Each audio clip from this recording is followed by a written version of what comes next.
بسم اللہ الرحمن الرحیم، شروع اللہ کے نام سے جو بڑا مہربان نہایت رحم والا ہے۔ محترم سامعین حضرات، میں نے آپ کے سامنے پارہ نمبر 28 سورہ نمبر 66 سورۃ التحریم آیت نمبر 6 کی تلاوت فرمائی ہے۔ اللہ رب العالمین کا فرمان ہے، یا ایھا الذین آمنوا قوا انفسکم واہلیکم نارا۔ کیا کہا اللہ رب العالمین نے؟ یا ایھا الذین آمنوا قوا انفسکم، اے ایمان والو، اے مسلمانوں سن لو، یا ایھا الذین آمنوا، سن لو، غور کرو، قوا انفسکم واہلیکم نارا، تم اپنے آپ کو جہنم کی آگ سے بچا لو۔ قوا انفسکم، اپنے نفس کو جہنم کی آگ سے بچا لو، وَأَهْلِيكُمْ نَارًا، اور اپنے اہل و عیال کو بھی جہنم کی آگ سے بچا لو۔ یہاں میں ایک چھوٹا سا نقطہ بیان کرنا چاہتا ہوں کہ اللہ رب العالمین نے واضح طور پہ قرآن مجید کے اندر جہنم کی آگ سے بچنے کو کہا ہے۔ ذرا سا میں آپ کا ذہن ادھر مبذول کرنا چاہتا ہوں کہ ذرا بتائیے، اگر کوئی سامنے کھڑا ہو اور سامنے کے دشمنوں سے بچنے کے لیے کہہ رہا ہو کہ تم خود کو بھی بچا لو اور اپنے اہل و عیال کو بھی بچا لو، تو بھلا بتائیے دنیا میں ہم کتنا احتیاط کریں گے؟ چار لاک اپ ہو سکتا ہے تو اپنے دروازے پہ لگا لیں، پورے کے پورے دروازے بند کر لیں گے۔ کیوں؟ کہیں ایسا نہ ہو کہ دشمن ہمارے اوپر حملہ آور ہو جائے۔ بھلا بتائیے اللہ رب العالمین جو کہ بقا کی زندگی کے لیے ہمارے لیے کیا کچھ نہیں قرآن مجید کے اندر کہا ہے، بل تؤثرون الحیات الدنیا، کہ تم انسان ہو، تم صرف دنیا چاہتے ہو، والآخرۃ خیر وابقیٰ، لیکن اللہ رب العالمین تمہیں بقا کی زندگی دے رہا ہے، آخرت کی زندگی دے رہا ہے، جہاں کبھی موت آنے والی نہیں ہے۔ ویسی زندگی کے بارے میں اللہ رب العالمین تمہارے لیے کہہ رہا ہے کہ اے انسانوں، اے مسلمانوں، ذرا غور کر لو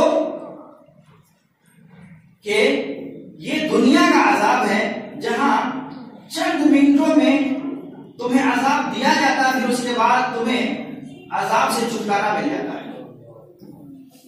کیا ہوتا ہے؟ آج مان لیجیے اپنے درمیان اور غیروں کے درمیان لڑائی جنگ چھڑ جاتی ہے تو پوری زندگی تو جنگ نہیں چلتی رہتی ہے، چند ایک گھنٹے، چند ایک دن، لیکن آخرت کا عذاب اتنا مہلک عذاب ہوگا، اتنا خطرناک عذاب ہوگا۔ اللہ رب العالمین کہہ رہا ہے کہ وہاں تم ایک دن میں چھٹکارا نہیں پا سکتے، یہاں تک کہ 1 سال گزر جائے، 100 سال گزر جائے، تمہیں چھٹکارا ملنے والا نہیں ہے۔ اس لیے میں تمہیں کہہ رہا ہوں کہ تم اس دنیا ہی سے تیاری کر لو کہ ہم وہاں پکڑے نہ جائیں اور وہاں اللہ رب العالمین کے عذاب کو مستحق نہ بن جائے۔ اس لیے مسلمانوں، اپنی آپ کو اور اپنے اہل و عیال کو جہنم کی آگ سے بچا لو۔ اللہ رب العالمین نے صفت بتا دی کہ وہاں لوگ اگر چاہیں گے کہ جہنم میں چلے گئے کوئی بات نہیں ہے، لیکن چلو 1000 دے کر کے، 100-200 دے کر کے جہنم کے داروغہ سے آزادی مانگ لیتے ہیں، چاپلوسی کر کے بعد میں بات ملا کے، ہاں میں ہاں ملا کر کے جہنم کے داروغے سے آزادی پا لیتے ہیں۔ سنیے قرآن کیا کہہ رہا نہیں، ایسی بات نہیں ہے، یہ دنیا کا جیل نہیں ہے، یہ دنیا کے جیل کو تم پٹا لو گے اور تم ہاں میں ہاں ملا کر کے، چاپلوسی کر کے، اسے مال و دولت دے کر کے اسے راضی کر لو گے اور تمہیں قید خانے سے آزادی مل جائے گی۔ نہیں، قرآن مجید کہتا ہے علیہا ملائکۃ غلاظ شداد لا یعصون اللہ ما امرهم ویفعلون ما یؤمرون، کہ لوگوں وہاں ایسے داروغے بیٹھے ہیں، اللہ رب العالمین کا جو اپنے رب کی نافرمانی نہیں کرتے. بہت مضبوط دل فرشت کو اللہ رب العالمین نے وہاں گاڑی کے لیے بٹھا دیا ہے. یعنی حبیب صلی اللہ علیہ وسلم نے فرمایا کہ کچھ لوگ ایسے ہوں گے جو جہنم کی آگ میں جل رہے ہوں گے, بھون رہے ہوں گے. وہ سوچیں گے کہ چلو کچھ باتیں کر لیتے ہیں جہنم کے داروغے سے, اور ہو سکتا ہے تو ہمیں آزادی مل جائے. وہ آئیں گے اور جہنم کے داروغے سے وہ سوچیں گے کہ بات کریں. اللہ رب العالمین کہے گا یہ وہ بدبخت ہے جنہوں نے دنیا میں اللہ اس کے رسول کی نافرمانی کی ہے. اے جہنم کے داروغے, میں تجھے حکم دیتا ہوں کہ اس کو پھر سے اسی جگہ پہ پہنچا دیا جائے جہاں یہ چل رہا تھا. میرے بھائیوں, شدت کا عالم یہ ہے. اللہ رب العالمین کہہ رہا ہے کہ جب تک تمہارے ابھی زندہ سانسیں چل رہی ہے, جب تک تم دنیا میں زندہ ہو, سنو یا ایھا الذین آمنوا قوا انفسکم واہلیکم نارا, خود بھی جہنم کی آگ سے بچ جاؤ, اپنے اہل و عیال کو بھی بچا لو. جی نہیں تو وہ دن بہت خطرناک ہوگا. وہاں کوئی کسی کا نہیں ہوگا, نہ باپ بیٹے کا ہوگا, نہ بیٹی ماں کی ہوگی, نہ شوہر بیوی کا ہوگا, نہ بیوی شوہر کی ہوگی. کوئی کسی کا نہیں ہوگا. بھائی بھائی سے جدا ہو جائے گا. یہ رشتے داری صرف اس دنیا میں. اس کے بعد جیسا اعمال ویسا ہی جزا ملے گا, ویسا ہی بدلہ ملے گا. اب اس آیت کے کانٹیکسٹ میں, اس آیت کی تفسیر میں امام بخاری رحمۃ اللہ علیہ ایک حدیث لاتے ہیں. صحیح بخاری کے اندر 5188 نمبر کی حدیث ہے. امام بخاری رحمۃ اللہ علیہ اس حدیث کی تشریح اس طریقے سے کرتے اور حدیث بیان کرتے ہیں. کیسے؟ الا کلکم راع و کلکم مسئول عن رعیتہ. دیکھو تم میں ہر شخص کا ذمہ دار ہے, نگہبان ہے. ہر مسلمان کا ذمہ دار ہے. ہر مسلمان کا نگہبان ہے. اگر آپ غلط کرتے ہیں, کوئی مسلمان غلط کرتا ہے, تو دوسرا مسلمان بھائی وہ جو ہے اس کی غلطی کے اوپر اسے نشاندہی کر سکتا ہے, اسے راستہ بتا سکتا ہے, اسے اچھا اور برے کی تمیز کو برے اچھی طریقے سے کھول کے ڈیٹیلز کے ساتھ دکھا سکتا ہے. یہ پیارے حبیب صلی اللہ علیہ وسلم نے ہم لوگوں کو اتھارٹی دی ہے, پاور دیا ہے. ہاں سنیے, اب امام بخاری رحمۃ اللہ علیہ حدیث بیان کرتے ہیں. اگلا جملہ سنیے, والامیر راع وهو مسؤول عن رعیتہ. والامیر راع وهو مسؤول عن رعیتہ. اگر کوئی شخص کسی محلے کا ذمہ دار ہے, کسی قصبے کا ذمہ دار ہے, کسی قوم کا ذمہ دار ہے, کسی قوم کی قیادت و سیادت کر رہا ہے, تو اللہ کے رسول صلی اللہ علیہ وسلم نے فرمایا وہ سن لے. اللہ رب العالمین کے نزدیک جب وہ حساب کتاب کے لیے پیش ہوگا تو اس سے پوچھا جائے گا, بھلا بتاؤ تم نے اپنی ذمہ داری صحیح طریقے سے نبھائی یا نہیں نبھائی. تم تو قائد تھے دنیا میں, رہنما تھے, بتاؤ تمہارے رعایا کے بارے میں کیا حال خبر ہے. تم سے رعایا خوش تھے یا نہیں خوش تھے؟ کتنے لوگوں کو ستایا, کتنے لوگوں کے اوپر ظلم ڈھایا, کتنے لوگوں کو قوت و طاقت کا مظاہرہ دکھایا. بتاؤ. والامیر راع, اسی طریقے سے میرے بھائی کو, چاہے امیر ہو قوم کے اعتبار سے ہو, چاہے وہ مسجد کے اعتبار سے ہو, مدرسے کے اعتبار سے ہو, الغرض چاہے وہ گھر کا باپ ہی کیوں نہ ہو, وہ بھی اپنے اہل و عیال کا ذمہ دار ہے. اللہ کے رسول صلی اللہ علیہ وسلم نے فرمایا وہ بھی امیر ہے, اس کی عمارت کے بارے میں بھی پوچھا جائے گا. آج جہاں بھی مدرسہ بن رہا ہے, مسجدیں بن رہی ہے, آج کمیٹی جب چنی جاتی ہے تو 1000 لوگ ہاتھ کھڑے کر دیتے ہیں, لیکن ان سے جب ان کی ذمہ داری کے بارے میں پوچھا جائے کہ تم نے کتنا حق ادا کیا, 0%. ہاں, نام ہمارا آنا چاہیے تھا کمیٹی میں, کیوں بھائی فلاں صاحب اور ذمہ دار نہیں ہے. لیکن یاد رکھیے دنیا میں کسی کو بھی ٹوپی پہنا لو, چشمے پہنا لو, جھوٹ بول کر کے نکل جاؤ, لیکن اللہ کے یہاں نہیں بچ سکتے. اسی طریقے سے اللہ کے رسول صلی اللہ علیہ وسلم نے فرمایا والامام راع وهو مسؤول عن رعیتہ. اسی طریقے سے کوئی اگر امام ہو, پیشوا ہو, چاہے وہ مسجد کا امام ہو یا پھر کہیں اور کا امام ہو, فرمایا وَهُوَ مَسْئُولٌ عَنْ رَعِيَّتِهِ، اس سے بھی پوچھا جائے گا. بھلا بتاؤ امام صاحب تم نے اتنی دین امامت کی ہے، اللہ اس کے رسول کی بات سنایا یا نہیں سنایا؟ اللہ کے رسول کی سنت بتائی یا نہیں بتائی؟ قوم کے اندر جو غلطیاں تھی ان کو نکال کر کے اسے آئینہ دکھایا یا نہیں دکھایا؟ یہاں تو جھوٹے سچے سارے کے سارے امام چل جاتے ہیں. جو جھوٹ بول رہا ہے وہ بھی ہمارا امام بن جاتا ہے، جو سچ بول رہا ہے وہ بھی امام بن جاتا ہے. لیکن اللہ رب العالمین کہہ رہا ہے کہ نہیں، ایسے نہیں چلے گا. دنیا کی ذمہ داری کے بارے میں ہم پوچھیں گے کہ اللہ رب العالمین کے دین کی راہ میں تم نے کتنی قربانیاں دی ہے. والامام راع وهو مسؤول عن رعيته والرجل راع في اهله وهو مسؤول عن رعيته.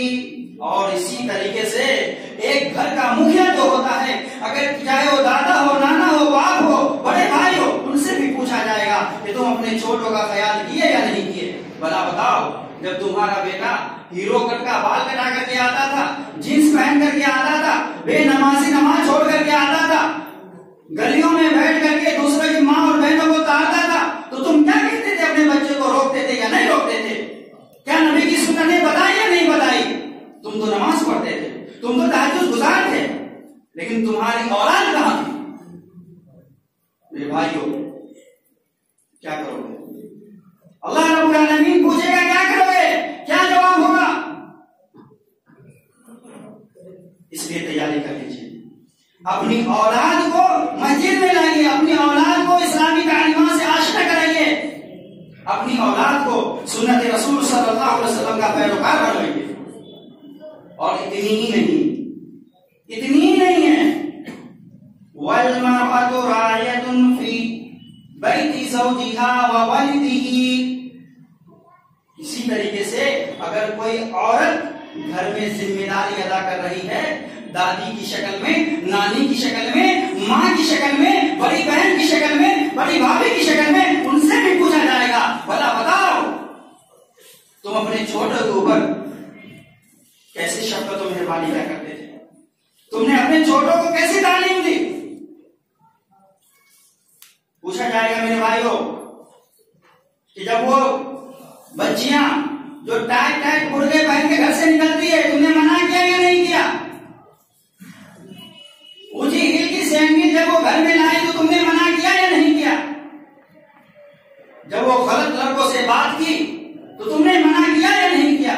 میری ماں اور بہنوں غور کر لو، سوچ لو. اللہ رب العالمین کے سوال سے آپ بچ نہیں سکتے ہیں، ہم بچ نہیں سکتے ہیں. اور یہ ایسی حدیث ہے کہ پیارے حبیب صلی اللہ علیہ وسلم نے کیا فرمایا؟ اللہ کلکم راع وکلکم مسئول عن رعیتہ، کہ تم میں ہر شخص سے پوچھا جائے گا، ہر شخص کے بارے میں پوچھا جائے گا. تو بھلا ہم اپنے ہی اعمال کر کے جنت نہیں پا سکتے ہیں؟ جنت اگر اللہ کی پانا ہے، اللہ رب العالمین کی جنت کو خریدنا ہے، تو جو عمل آپ کرتے ہیں وہی عمل دوسروں کو بتانا پڑے گا. جس طریقے سے عمل آپ کرتے ہیں اسی طریقے کو بتانا پڑے گا. اسی طریقے سے میرے بھائیوں قرآن و سنت کو عام کرنا پڑے گا. اور گھر کا اگر مکھیا ہے، ذمہ دار ہے، تو اس کی ذمہ داری ہے کہ وہ اپنی اولاد کے اوپر نظر رکھے. اب بھلا بتائیے اگر کوئی ذمہ داری ادا نہیں کر رہا ہے، ہاں باپ ہے لیکن باپ کی کوئی حقیقت نہیں ہے، باپ طرح نہیں رہ رہا ہے، اپنے دوستوں میں مگن ہے، راجنیتی سے فرصت نہیں ہے، ایسے لوگوں کے بارے میں شریعت کا کیا حکم ہے؟ سنیے. معقل ابن یسار رضی اللہ تعالی عنہ حدیث کے راوی، اور اس حدیث کو حسن بصری رحمۃ اللہ علیہ بیان کر رہے ہیں. صحیح مسلم 142 نمبر کی روایت ہے، دیکھ لینا. عبید اللہ ابن زیاد یہ معقل ابن یسار رضی اللہ تعالی عنہ کے پاس آئے اس کی تیمارداری کے لیے. اور عبید اللہ ابن زیاد کون ہے معلوم آپ کو؟ نواسہ رسول کے قاتلوں میں سے ایک قاتل. وہ آیا کہاں؟ معقل ابن یسار صحابی رسول صلی اللہ علیہ وسلم کی عیادت کے لیے. حدیث کے الفاظ ہے کہ معقل ابن یسار رضی اللہ تعالیٰ عنہ کہتے ہیں کہ دیکھو، اس کے ظلم کا اندازہ آپ کو اس جملے سے لگ جائے گا. دیکھو اگر مجھے یہ پتا چل جاتا کہ میں اور بھی ابھی زندہ رہوں گا، ہماری طبیعت صحیح ہونے والی رہتی اور مجھے انوبھو ہوتا تو میں یہ حدیث تم سے ابھی بیان نہیں کرتا. ظلم کا اندازہ لگا لیجیے حدیث سے. کیوں؟ اس لیے جو حق بولتا تھا اسے سولی ملتی تھی، جو حق بولتا تھا اسے تلواروں کے نیچے آنے پڑتے تھے. کہا سن، لیکن یہ میرا آخری لمحہ ہے.